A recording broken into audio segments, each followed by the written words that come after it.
selanjutnya itu definisi shock adalah kondisi kegawat daruratan yang terjadi akibat kegagalan sistem sirkulasi dalam mempertahankan perfusi jaringan yang adekuat sehingga suplai oksigen dan nutrisi ke sel tidak terpenuhi.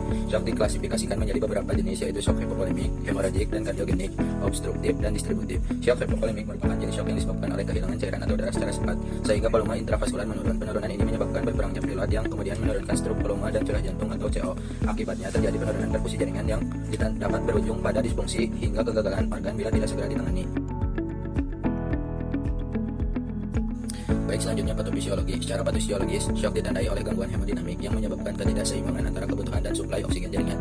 Pada shock hipovolemik, kehilangan cairan atau darah menyebabkan penurunan volume intravaskular sehingga aliran balik vena ke jantung menurun. Hal ini mengakibatkan penurunan pengisian ventrikal atau preload dan akhirnya menurunkan curah jantung. Sebagai respon tubuh mengaktifkan mekanisme kompensasi seperti peningkatan denyut jantung atau takikardia, vasokonstriksi perifer, dan aktivasi sistem saraf simpatis seperti hormon, misalnya renin, angiotensin, dan aldosteron untuk mempertahankan tekanan darah dan perfusi organ vital.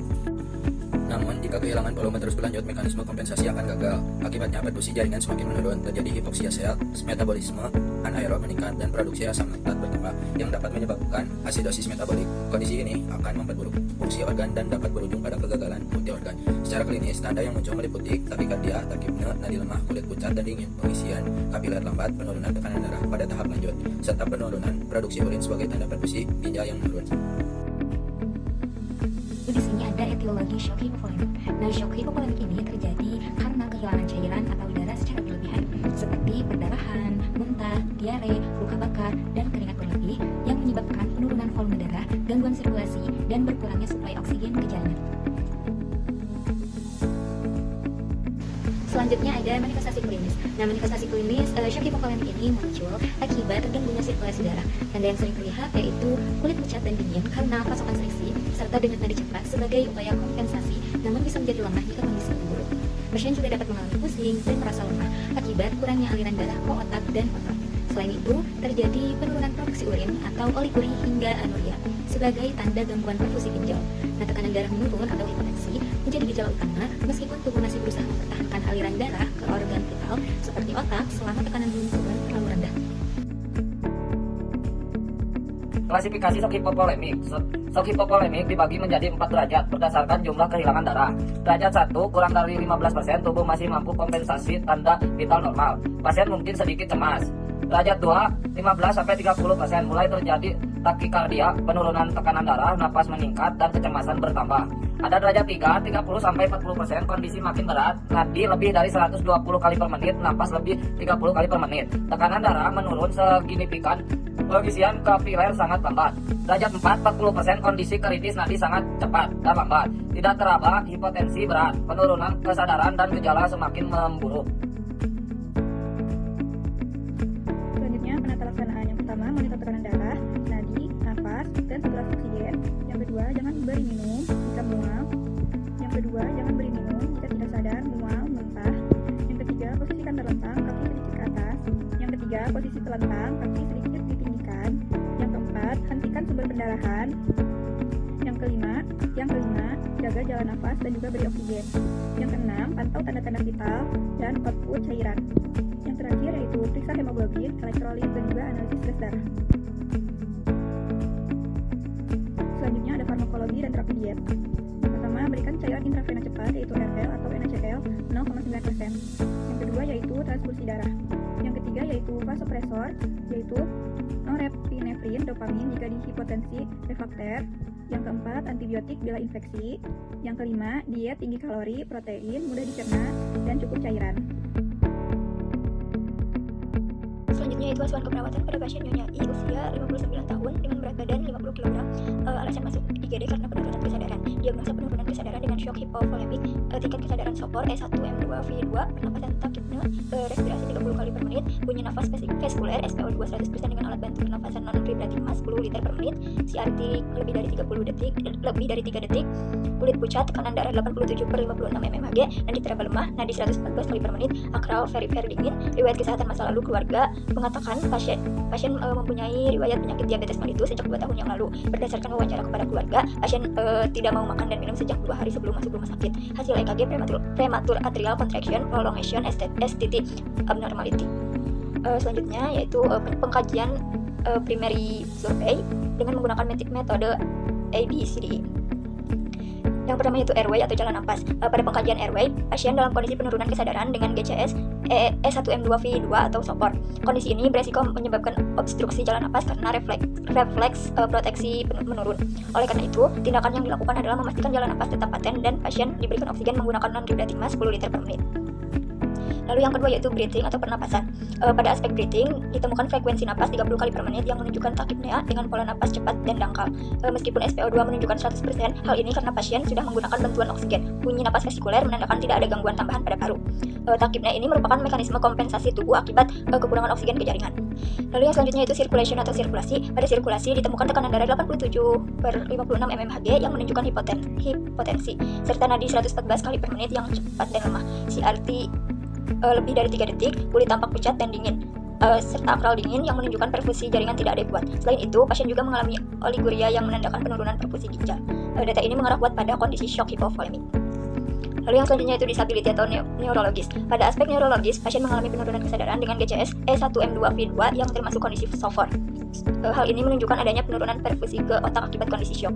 Lalu yang selanjutnya eksposur atau pemeriksaan menyeluruh. Pada pemeriksaan menyeluruh, didapatkan riwayat pasien tidak makan dan minum selama 2 hari, serta memiliki riwayat diabetes mellitus sejak 2 tahun yang lalu. Kondisi ini memperparah terjadinya hipovolemia. Selanjutnya itu kita masuk ke secondary survey atau pengkajian lanjutan secara biopsikososial dan spiritual. Secara biologis, pasien menunjukkan tanda vital yang tidak stabil, adanya hipovolemia, gangguan perfusi, serta gangguan pernapasan. Pada aspek psikologis, tidak dapat dikaji secara optimal karena pasien mengalami penurunan kesadaran. Lalu secara aspek sosial, pasien mendapatkan dukungan keluarga yang terlihat dari keluarga yang memberikan informasi dan mendampingi pasien. Lalu secara spiritual, kebutuhan pasien belum dapat terpenuhi karena kondisi pasien yang kritis dan tidak sadar. Nah, berdasarkan pengkajian ABCDE dan secondary survey, dapat disimpulkan bahwa pasien berada dalam kondisi shock hipovolemik dengan gangguan utama pada perfusi jaringan, sirkulasi, dan kesadaran, sehingga membutuhkan penanganan segera dan prioritas pada stabilisasi hemodinamik. Lalu ada analisa data, terdapat data subjektif dan objektif. Dari data pertama, terdapat data subjektif, tidak terdapat data subjektif karena klien tidak sadarkan diri. Data objektif, terpasang alat bantu pernapasan non-rebreathing mask 10 liter per menit dengan respirasi 30 kali per menit dan trakipnea dengan etiologi hambatan upaya napas dan masalah pola napas tidak efektif berhubungan dengan hambatan upaya napas. Lalu dari data yang kedua, tidak terdapat data subjektif karena klien tidak sadarkan diri. Data objektif, CRT lebih dari 3 detik, nadi teraba lemah, akral teraba dingin, dan kulit pucat dengan etiologi kekurangan volume cairan dan masalah perfusi perifer tidak efektif berhubungan dengan kekurangan volume cairan. Lalu data yang ketiga, terdapat data subjektif, warga klien mengatakan pasien tidak makan dan tidak minum selama 2 hari. Dengan data objektif, frekuensi nadi meningkat 111 kali per menit, nadi teraba lemah, tekanan darah 87/56, CRT lebih dari 3 detik, dan kesadaran stupor. Dengan etiologi, kehilangan cairan aktif dan masalah hipovolemia berhubungan dengan kehilangan cairan aktif. Dari data di atas, diangkat diagnosa yang pertama, pola napas tidak efektif berhubungan dengan hambatan upaya napas. Yang kedua, perfusi perifer tidak efektif berhubungan dengan kekurangan volume cairan. Dan yang ketiga, hipovolemia berhubungan dengan kekurangan cairan aktif. Intervensi pertama yaitu pola napas tidak efektif berhubungan dengan hambatan upaya napas. Tujuannya setelah dilakukan intervensi keperawatan selama 1x7 jam, pola napas membaik dengan kriteria hasil, dyspepnya menurun, frekuensi napas membaik, kedalaman napas membaik. Intervensinya, pemantauan respirasi, observasi monitor frekuensi irama, kedalaman dan upaya napas, monitor pola napas, tachypnea, monitor adanya produksi sekutu, monitor saturasi oksigen. Diagnosa kedua, perfusi perifer tidak efektif berhubungan dengan kekurangan volume cairan. Tujuannya setelah dilakukan intervensi keperawatan selama 1x7 jam, pola napas membaik dengan kriteria hasil akral membaik. Intervensi monitor status kardiopulmonal, frekuensi kekuatan nadi, frekuensi napas, tekanan darah, dan monitor status cairan masuk dan keluar, turgor kulit, dan CRT. Monitor kesadaran dan respon mobil. Pertahankan jalan napas paten, berikan oksigen untuk mempertahankan SpO2. Pasang jalur IP, pasang kateter lain untuk menilai produksi urin, pasang selang nasogastrium. Diagnosa yang kedua adalah hipovolemia berhubungan dengan kehilangan cairan aktif. Setelah dilakukan intervensi keperawatan selama 1x7 jam, maka pola napas membaik dengan kriteria hasil kekuatan nadi meningkat, turgor kulit meningkat, tekanan darah membaik, status mental membaik. Intervensi manajemen hipovolemia, periksa tanda dan gejala hipovolemia, misalnya frekuensi nadi meningkat, nadi teraba lemah, tekanan darah menurun, tekanan nadi menyempit, turgor kulit menurun. Kolaborasi memberikan cairan IP, isotonik, NaCl, RL.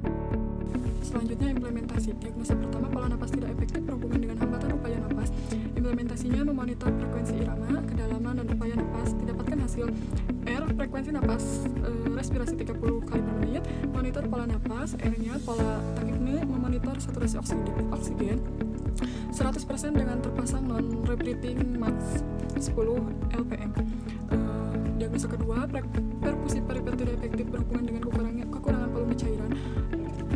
Memonitor tingkat kesadaran pasien super, memonitor status kardiopulmonal seperti frekuensi kekuatan nadi, dan memasang kateter urin untuk menghitung menilai produksi urin, memasang selang NBT, kolaborasi pemasangan cairan dengan jalur IV untuk NaCl 0,3 dan RL, memberikan oksigen non-rebreathing max 10 lpm. Tindakan pemberian oksigen merupakan prioritas utama dalam pemberian IV yang paten agar pertukaran ventilasi dan oksigen tercukupi. Diberikan oksigen untuk mempertahankan saturasi oksigen lebih dari 95%. Diagnosa ketiga, hipovolemia berhubungan dengan kehilangan cairan aktif. Implementasinya mengidentifikasi tanda dan gejala hipovolemia. Tekanan darah menurun, Intervensinya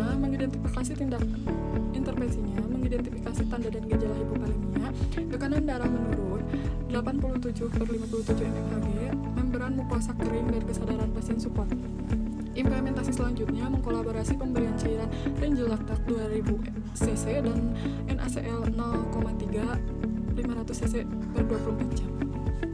Evaluasi keperawatan. Keberhasilan penanganan ditandai dengan yang pertama, tekanan darah kembali normal, yang kedua, frekuensi nadi dan napas menurun ke normal, berfungsi jaringan membaik, kulit hangat, kapiler cepat, urin meningkat, lalu ada kesadaran meningkat dan kecemasan berkurang, lalu ada pasien lebih tenang, kooperatif, dan mampu berinteraksi.